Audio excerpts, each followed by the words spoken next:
सुप्रभात बच्चों। आज हम युगों के दौर अध्याय के अगले शीर्षक दक्षिण भारत को पढ़ेंगे। हमने देखा कि कैसे पश्चिमोत्तर भारत में कई वंशों का उदय होता है और फिर उनका पतन होता है, और फिर हम देखेंगे कि किस तरह से दक्षिण भारत में विस्तार होता है नए नए राजवंशों का, और वहाँ पर कैसे संस्कृति और सभ्यता फलती फूलती है। ठीक है बच्चों, शुरू करते हैं। दक्षिण भारत में मौर्य साम्राज्य के सिपट कर अंत हो जाने के 1000 साल से भी ज़्यादा समय तक बड़े बड़े राज्य फले फूले। दक्षिण भारत अपनी बारीक दस्तकारी और समुद्री व्यापार के लिए विशेष रूप से प्रसिद्ध था। उसकी गिनती समुद्री ताकतों में होती थी, और इनके जहाज़ दूर देशों तक माल पहुंचाया करते थे। वहाँ यूनानियों की बस्तियाँ थी और रोमन सिक्के भी वहाँ पाए गए। तो बच्चों, हम दक्षिण भारत की जब बात करते हैं तो जो मौर्य साम्राज्य का पतन होता है तो उसके बाद 1000 वर्षों तक दक्षिण भारत में नए नए राजवंशों का उदय होता है, और वहाँ पर विदेशी व्यापार बहुत होता था क्योंकि समुद्र तटीय क्षेत्र था और वहाँ से व्यापार के लिए अनुकूल वातावरण था। तो जहाजी बेड़े के द्वारा दूर दूर तक भारत से व्यापार होता था, क्योंकि वहाँ पर विदेशों में भारत के सिक्के पाए गए, और जो भारत का दक्षिण भारत है वहाँ पर भी कई जगह रोमन सिक्के पाए गए हैं। उत्तरी भारत पर बार बार होने वाले हमलों का सीधा प्रभाव दक्षिण पर नहीं पड़ा। इसका परोक्ष प्रभाव यह जरूर हुआ कि बहुत से लोग उत्तर से दक्षिण में जाकर बस गए। इन लोगों में राजगीर, शिल्पी और कारीगर भी शामिल थे। इस प्रकार दक्षिण पुरानी कलात्मक परंपरा का केंद्र बन गया, और उत्तर उन नई धाराओं से अधिक प्रभावित हुआ जो आक्रमणकारी अपने साथ लाते थे। तो बच्चों, जब उत्तर भारत में बाहरी आक्रमण होने लगे तो जिसके कारण कि उत्तर भारत के राजवंशों का पतन हुआ, इस वजह से उत्तर भारत में जो कला केंद्र थे वहाँ से जो कारीगर, शिल्पी थे वे निकलने लगे और जाकर दक्षिण भारत में बसने लगे, क्योंकि वहाँ पर अपेक्षाकृत शांतिपूर्ण माहौल ज़्यादा था। और इस प्रकार से धीरे धीरे दक्षिण भारत कला का केंद्र बन जाता है, और जो पुरानी कलाएँ थी वो दक्षिण भारत में विकसित हो जाती हैं। अगला जो शीर्षक है शांतिपूर्ण विकास और युद्ध के तरीके। बार बार हमलों और एक के बाद दूसरे साम्राज्य की स्थापना का जो संक्षिप्त ब्यौरा प्रस्तुत किया गया, उसके बीच देश में शांतिपूर्ण और व्यवस्थित शासन के लंबे दौर रहे हैं। मौर्य, कुषाण, गुप्त और दक्षिण में आंध्र, चालुक्य, राष्ट्रकूट के अलावा और भी राज्य ऐसे हैं जो 200, 300 वर्षों तक कायम रहे। इनमें लगभग सभी राजवंश देशी थे। कुषाणों जैसे लोगों ने भी, जो उत्तरी सीमा पर से आए थे, जल्दी अपने आप को इस देश और इसकी सांस्कृतिक परंपरा के अनुरूप ढाल लिया। जब कभी दो राज्यों के बीच युद्ध या कोई राजनीतिक आंदोलन होता था तो आम जनता की दिनचर्या में बहुत कम हस्तक्षेप किया जाता था। इस इतिहास के व्यापक संरक्षण से इस बात का संकेत मिलता है कि यहाँ शांतिपूर्ण और व्यवस्थित जीवन के लंबे दौर यूरोप की तुलना में कहीं अधिक हैं। यह धारणा भ्रामक है कि अंग्रेजी राज ने पहली बार भारत में शांति और व्यवस्था कायम की। अलबत्ता यह सही है कि जब भारत में अंग्रेजी शासन कायम हुआ उस समय देश अवनति की पराकाष्ठा पर था। तो बच्चों, क्या था कि उत्तर भारत पर जब आक्रमण हो रहा था तो उस समय वहाँ से जो आक्रमणकारी थे आए तो वहाँ पर अशांति का माहौल था, लेकिन जो दक्षिण भारत के लोग थे वहाँ तक आक्रमणकारी नहीं पहुँच पा रहे थे, जिससे वहाँ अपेक्षाकृत माहौल शांत था और व्यवस्थित जीवन चल रहा था। और हम देखते हैं कि जो इस उत्तर भारत का क्षेत्र था, पश्चिम उत्तर, वहाँ कुषाण, मौर्य और भी वर्धन वंश, बहुत सारे राजवंश आते हैं और उन आक्रमणों का सामना करते हैं। और उसके बाद हम देखते हैं कि दक्षिण भारत में मौर्य, चालुक्य, राष्ट्रकूट, पल्लव इत्यादि वंश आते हैं और काफ़ी लंबे समय 200, 300 वर्षों तक शासन कायम रखते हैं और शांति का माहौल बना रहता है। लेकिन एक बात ध्यान देने की है कि कभी भी आक्रमण होता तो उससे आम जनता को बहुत प्रभाव नहीं पड़ता, क्योंकि आम जनता के बीच लड़ाई नहीं होती थी। जनता दो राजाओं की सेनाओं के बीच होती थी और आम जनता का जीवनचर्या बिल्कुल वैसे ही चलता रहता था।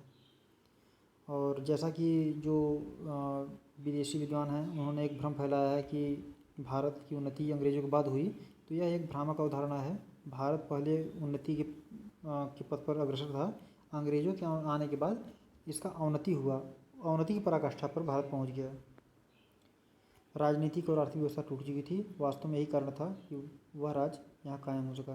तो बच्चों, यहाँ पर क्या था कि जो राजवंश थे टुकड़ों में बट गए थे, कमज़ोर भी हो गए थे। यही कारण था कि यहाँ पर अंग्रेज या और विदेशी जो आए अपना शासन कायम करने में सफल रहे। प्रगति बनाम सुरक्षा। भारत में जिस सभ्यता का निर्माण किया गया उसका मूल आधार स्थिरता और सुरक्षा की भावना थी। इस दृष्टि से वह उन तमाम सभ्यताओं से कहीं अधिक सफल रही जिनका उदय पश्चिम में हुआ था। वर्ण व्यवस्था और संयुक्त परिवारों पर आधारित सामाजिक ढांचे ने इस उद्देश्य को पूरा करने में सहायता दी। यह व्यवस्था अच्छे बुरे के भेद को मिटाकर सबको एक स्तर पर ले जाती है और इस तरह व्यक्तिवाद की भूमिका इसमें बहुत कम रह जाती है। यह दिलचस्प बात है कि जहाँ भारतीय दर्शन अत्यधिक व्यक्तिवादी है और उसकी लगभग सारी चिंता व्यक्ति के विकास को लेकर है, वहाँ भारत का सामाजिक ढांचा सामुदायिक था और उसमें सामाजिक और सामुदायिक रीति रिवाजों का कड़ाई से पालन करना पड़ता था। इन सारी पाबंदियों के बावजूद पूरे समुदाय को लेकर बहुत लचीलापन भी था। ऐसा कोई कानून या सामाजिक नियम नहीं था जिससे रीति ना जा सके।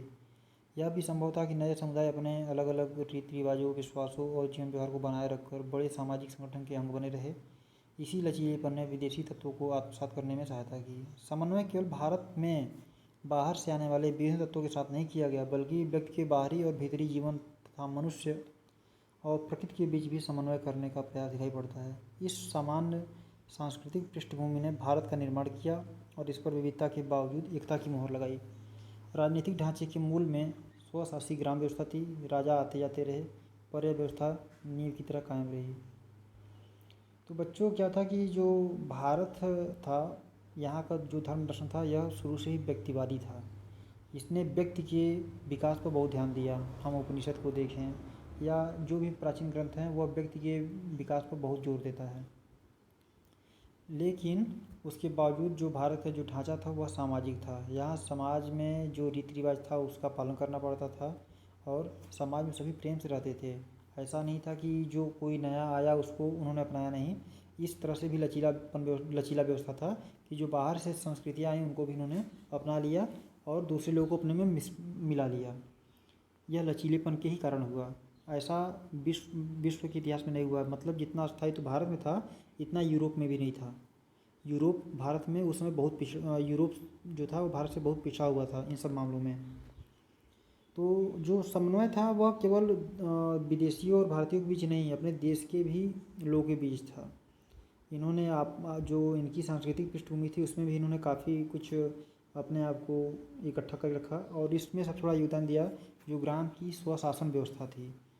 क्योंकि जो ग्राम की स्वशासन व्यवस्था थी, ग्राम का मालिक गांव के लोग होते थे, उनकी एक पूरी टीम होती थी और वही लोग गांव के लिए जो सही निर्णय होता था उसे लिया करते थे।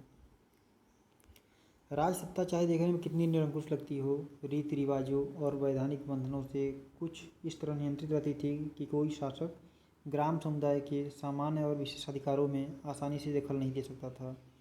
इन प्रचलित अधिकारों के तहत समुदाय और व्यक्ति दोनों की स्वतंत्रता एक हद तक सुरक्षित रहती थी।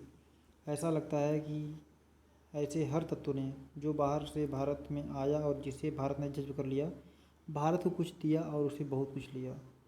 जहाँ वह अलग थलग रहा वहाँ वह अंततः नष्ट हो गया और कभी कभी इस प्रक्रिया में उसने खुद को या भारत को नुकसान पहुँचाया। तो बच्चों यहाँ पर चाहे कोई भी राज्य व्यवस्था रही हो, राजा आते गए बदलते गए, लेकिन किसी ने भी जो स्थानीय प्रशासन था, रीति रिवाज था, उसमें हस्तक्षेप नहीं किया। वह गांव के समुदाय के ही नियंत्रण में रहा और वे अपने तरह से ही अपनी स्वतंत्रता और व्यक्तित्व का विकास करते रहे। इसमें किसी ने कोई हस्तक्षेप नहीं किया और उसमें जो बाहरी विदेशी आक्रमणकारी है या तो उन्होंने भारत में अपने आप को समाहित कर लिया और या तो फिर भी नष्ट हो गए। उन्होंने भारत से बहुत कुछ लिया और कुछ दिया भी। ठीक है बच्चों।